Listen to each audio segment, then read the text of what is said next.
Hey, I'm Gina. Welcome to the Oh, There's More podcast, a space to get real and go deep.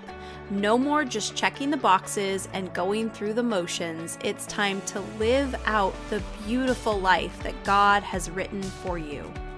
On today's episode, we'll talk about disappointment and dreaming with God. Oh, this is a fun one today. Disappointment. I feel like there's probably not a single person in the world who hasn't experienced disappointment to one degree or another. And I'm sure there are some of us that have experienced more disappointment than others. After walking through divorce number 2, you could definitely say there was a lot of disappointment in my life. Being a child from a divorced family, I had said my whole growing up years that I would never get divorced. And then here I am, divorce number 2 down, 3 kids who have had to deal with the aftermath of it. I don't even know if disappointment is quite the right word, in all honesty. But I had made so many not great choices up until that point in my life that led to so much disappointment that I felt like, you know what? I'm really not good at making decisions. I'm probably not the best person to run my life, so I'm going to go ahead and I'm just going to give it all to God. That's a really common phrase we hear anyways, right? Just give it to God. And so I did that with my life. I got to a point where there wasn't a whole lot that I would choose because I was going to choose wrong in my mind and then it was going to lead to disappointment. So I'll just leave it all up to God. God can tell me. And there were a lot of places for a long time that I felt like God did. He was such a good father and he led me in the right direction, was very clear what I was supposed to do, where I was supposed to go, all of those things. And then it was like I got to a point where he said, "Okay, you're not a toddler anymore. You're like a 12-year-old and now we're going to let you start to have some autonomy. We're going to let you start to like decide. There is no like red or green light. It's more of a like, well, which one do you think you want? Which one do you want to choose?" And I can tell you that was a really scary place for me to be. I didn't want to make choices again. I didn't want to decide things because I, again, thought that I was just going to land right back in that place of disappointment over and over again, and nobody wants to live there. And so I realized I was in this place where I was afraid to even dream with God. I was afraid to envision the possibilities. I was afraid to think of any wonderful things that could happen because if I did that in my mind, we were going to land right back in disappointment. Back in 2022, God had asked me to sell my house and move me and my 2 younger sons into an RV. I'd always wanted to live in a tiny house. I'm one of those, I don't know, you could call me crazy people or whatever. But the state that I live in, it seemed like there was all of these restrictions on getting a tiny house and then land and all of that. It just seemed like it wasn't something that was really going to be able to work out. And wanting to own my own land and my own tiny house, but having a VA loan, there were just all these details. It was like these pieces to the puzzle just don't fit together. So when the Lord said, sell your house and move you and your boys into an RV, I'm going to take you guys on an adventure, I was like, okay, it's kind of like a tiny house, right? I mean, it's built a little different, but square feet wise, I mean, it's kind of the same thing. And so that's what we did.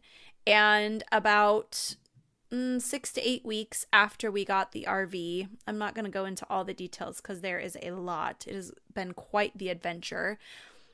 It was revealed where we were going and why. God has called me to a specific group of women who, like me, have looked to men to fill that gaping hole in their hearts. And there was a pregnancy resource center opening up in this city that was in the area of where I had felt we were going, and just everything lined up perfectly. And so a week later, we were off. We moved. And here I am 18 months later, and I will just tell you that my life today does not at all look like I thought it would look when we moved here.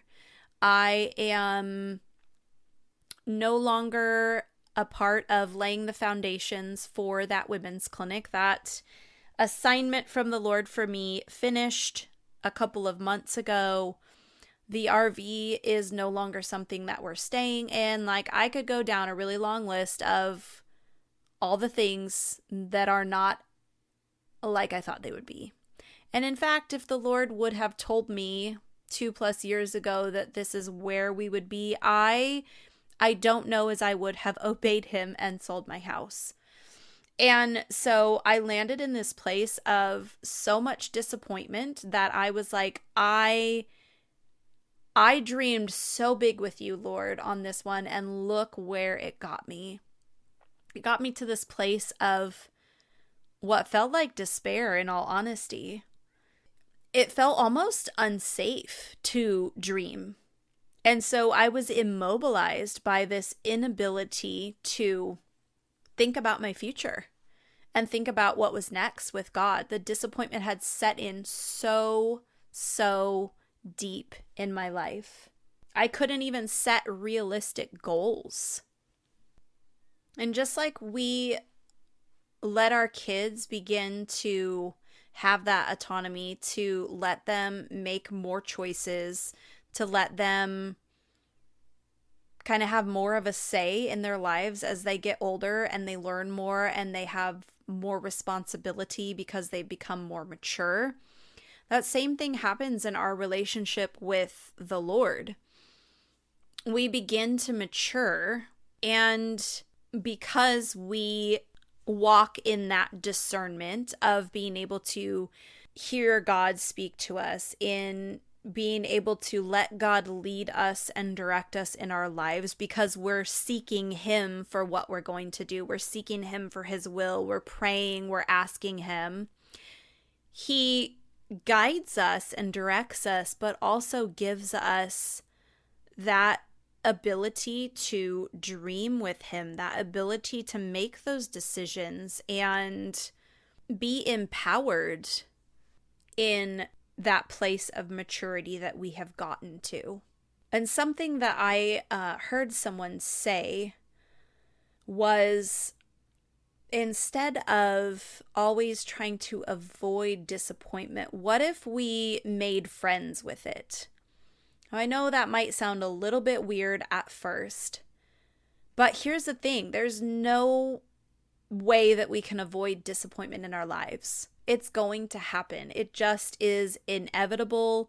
We are living in a fallen world and nobody is perfect, and therefore people, situations, circumstances are just going to disappoint us. So what if we weren't afraid of disappointment and instead we were like, wow, you know what? I'm really disappointed right now. I'm just going to sit here for a minute and accept the fact that that was disappointing and that is normal and natural for me to feel that way.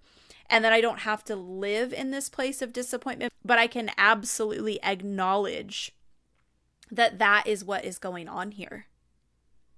And then have the ability to dream again. I was working through some vision casting for my business, and shout out to my awesome coach, Heather Shriver Burns, Seek First CEO. She is amazing. But as we were going through this coaching session and just kind of dreaming and vision casting for my business, I felt the Lord tell me, it's okay to dream. I want you to dream. And it's also totally okay if it doesn't turn out exactly the way that you dreamed it. That hit me so hard. Like, wow, there isn't anything that I've done wrong if I dream and it doesn't come to pass exactly how I dreamed it up. Oftentimes it doesn't, and that's okay. That doesn't mean we have to be afraid of dreaming because we're going to be disappointed in the outcome. At this point where I sit, I could probably give you a pretty long list of ways that this whole season has been a disappointment, and an equally long list of all the ways that this season has been exactly what I needed. Exactly what I needed.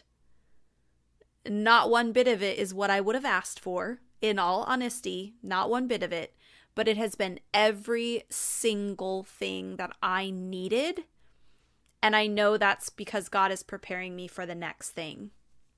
I dreamed. It turned out totally different. And yet, here I sit so grateful and so thankful for everything that God has done in this really hard season that was filled with disappointment.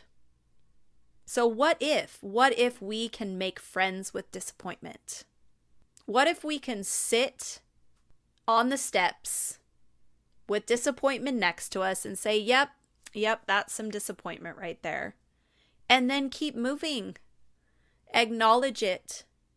Process through it. And then keep walking forward and continuing to dream with God. Continuing to have Him lead us into wild and crazy places. If I could have told you guys the full story of the whole house and the RV thing, like, I'll just throw this in there. The night that the last night in our house, I had probably the worst anxiety attack that I have ever had in my entire life. I've gone through periods in my life of anxiety. Most of it was decades ago. And I'm telling you, this was so intense. Like, it was such a huge thing for me to step out in the way that I did, for me to say yes to God, knowing full well that house, the only reason we had it was because He blessed us. And if I were to give up that house, I knew that we would not be getting another one unless the Lord were to do a literal miracle, like even more so than He did with that house. I knew that I was giving up my home with no foresight of another home. I dreamed big. Probably bigger than I ever had in that season of writing my book, selling my house, moving to an area where I only knew of one person. I didn't even actually know her. She had 4 kids. I only knew of one. Now we're living in her house, but that's a story for another day.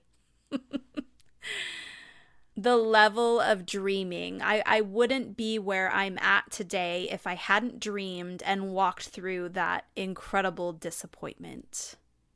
So while it's not something that's fun to feel, it is something that I want us to learn to not be afraid of. Not everything will work out the way that we envision it or even want it to. But I don't want that to stop us from continuing to dream, pray, ask, hope, and believe. Believe in the goodness of God and that He's got good plans for you. One of my favorite phrases is, God writes the most beautiful stories. It chokes me up every time I say it because He really, really, truly does. He is such a good Father. He knows exactly what we need and what way we need it. I needed to know what it looked like to be loved, accepted, and brought into family the way that I have been in this house. And I didn't even know it. God writes the most beautiful stories. And He's writing a beautiful story for you, friend.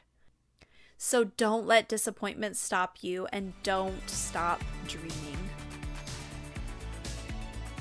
If you enjoyed this episode and you'd like to help support the podcast, please subscribe, leave a rating or review, and share it with your people. You can go to my website, ginapeak.com, to find extra resources and info. Until next time,